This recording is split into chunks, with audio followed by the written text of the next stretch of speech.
Sabrina Steven Guedel, bonsoir. Bonsoir.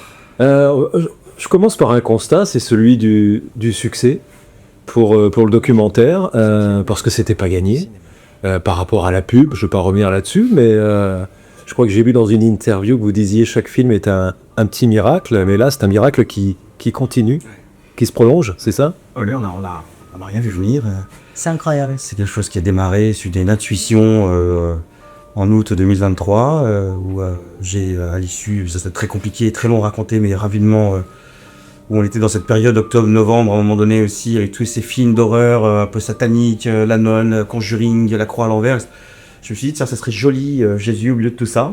Voilà. Pour la pluralité. Pour la pluralité. Et donc j'ai vu à un moment donné, j'ai vu une affiche de film partout, dans les métros, les RATP, les bus et tout. Et c'est là que ça a donné le pulse, en fait, le start. Et là, on s'est mis dans l'aventure. Et il n'y a pas un jour où on n'a pas tremblé en se disant qu'on n'arrivera jamais à aller jusqu'au bout, qu'on n'arrivera jamais à boucler le budget, que c'est trop gros, machin, etc. Et comment on va faire. Et comme tous nos films, depuis 15 ans, c'est comment on va faire. Et à la fin, il y a un film. Et on se dit, mais comment on a fait? Et c'est merveilleux. Et là, c'est une première, c'est notre 9e opus. Et c'est une première au cinéma. C'est un film qui est porté d'abord par le public, parce qu'on a commencé en tant que producteur et réalisateur tous les deux. On faut trouver le budget, on commence par faire la manche. Et c'est vrai que c'est les gens qui connaissent peut-être nos précédents films, qui nous ont suivis, surtout dans cette aventure, et chacun a mis sa petite pièce.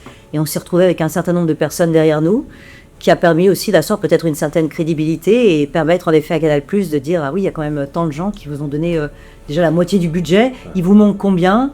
Ok, go, faites vos scènes de fiction, puisque c'est vrai que c'est un film un peu spécial, c'est pas tout à fait un documentaire, ce n'est pas non plus une fiction, c'est vraiment un docu-fiction, c'est un ovni un peu dans le cinéma, et surtout, oui, c'est hybride, et on ne voit pas ça en France, voilà.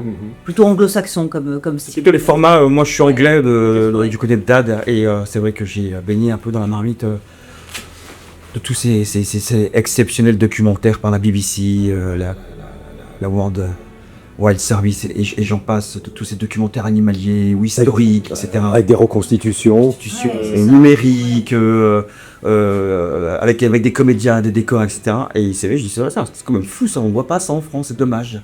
Est-ce qu'il y a un public, pas un public, j'en sais rien. C'est vrai que l'idée du film arrive et on se dit mais quand même c'est l'histoire, au départ, c'est l'histoire, révélation, Jésus qui débarque dans un monastère en France, en 1673, devant une visitandine d'une vingtaine d'années, et puis super mal.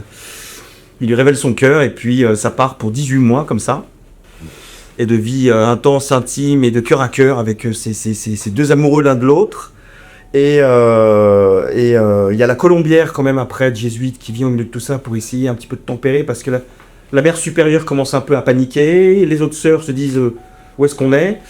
Et la colombière est arrivée à fédérer, à calmer tout ça. Et il lui a demandé simplement écrivez-moi ce que vous voyez. Voilà. Et à sa mort, parfum de fleurs, parfum de sainteté, parfum de rose, les écrits sont récupérés dans l'église, l'évêque les fait imprimer, etc.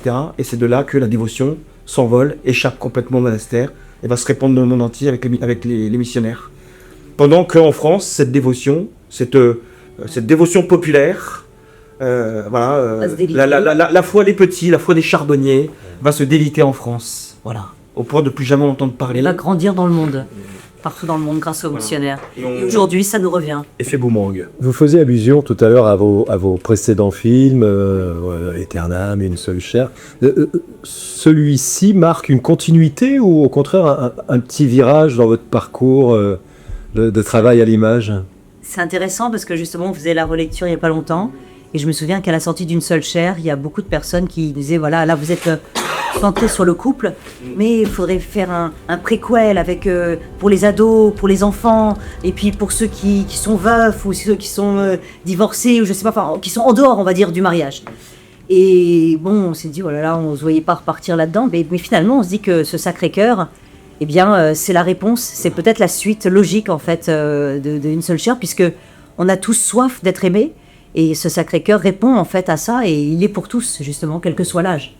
Donc finalement, oui, il y a une spontanéité, mais qui n'est pas voulue de notre part, voilà, qui a été fait. Le prolongement, tous nos films sont le prolongement de nous-mêmes. On était contemplatifs à la base, Et on a compris à un moment donné, en effet, que notre place était plutôt derrière la caméra que devant, à mettre en lumière le beau, le bon et le bien. Ce monde souffre et manque terriblement. C'est naïf, hein, mais c'est que ça au départ. C'est apporter un sens à nos vies. Oui, bien sûr. Et juste donc dans le prolongement de ce que sont nos films, c'est en fait derrière tout ça, on pose juste une question au spectateur. Tu aimes? Oui. D'où te vient cet amour? Voilà. Ah bon? Aux origines de cet amour, c'est qui, c'est quoi? Qu'est-ce que vous avez reçu des spectateurs depuis les premiers échanges, les premières projections? Beaucoup d'émotions. Les gens sont très émus, ils se sentent rejoints. Et rien que ça, c'est gagné. Parce qu'en effet, ils vont se retrouver peut-être dans tel ou tel témoignage, dans telle ou telle partie du film. Il y a une dame qui m'a dit « Oh, je pense que je vais fouiller toute ma maison de campagne parce que j'aimerais tellement retrouver comme ce monsieur dans le film une sauvegarde ou un acte de consécration peut-être de ma famille et je ne suis pas au courant. Donc ça me donne envie de fouiller dans les archives familiales pour peut-être découvrir ça. » Donc oui, c'est très émouvant. Les gens sont émus, nous remercient. Voilà, ça nous dépasse hein, totalement.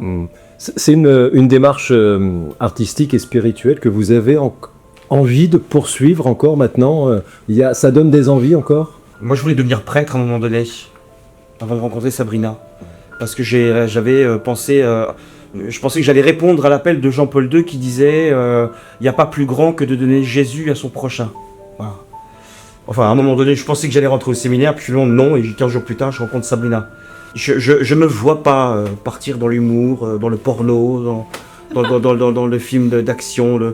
Oui, dans les films historiques peut-être, oui, Peplum, les films un peu, tu vois, 1917, tout ça. En tout cas, on a plein d'envie. C'est Nolan, toutes ces scènes de reconstitution. Ça oui, avec toujours en incrustant dedans un message d'espérance au bout qui vient rendre un peu toute chose nouvelle, voilà. Mais bon, voilà. On a des envies, des idées, on en a plein. Voilà, j'allais dire, c'est notre foi aussi, c'est vrai, qui nous porte et on peut dire que l'histoire de l'Église, en passant par les saints, par les témoins, enfin, sans compter tous les bouquins qui existent, il y aurait beaucoup d'adaptations, plein de choses à faire. Très gros. Donc on a beaucoup d'héritage. Maintenant, on vient nous un peu de moi du théâtre et du cinéma, donc c'est vrai qu'on aurait envie peut-être de passer à la fiction, donc on verra. Je crois que votre public nous attend. Donc on y va. Allez, c'est parti. Merci à vous.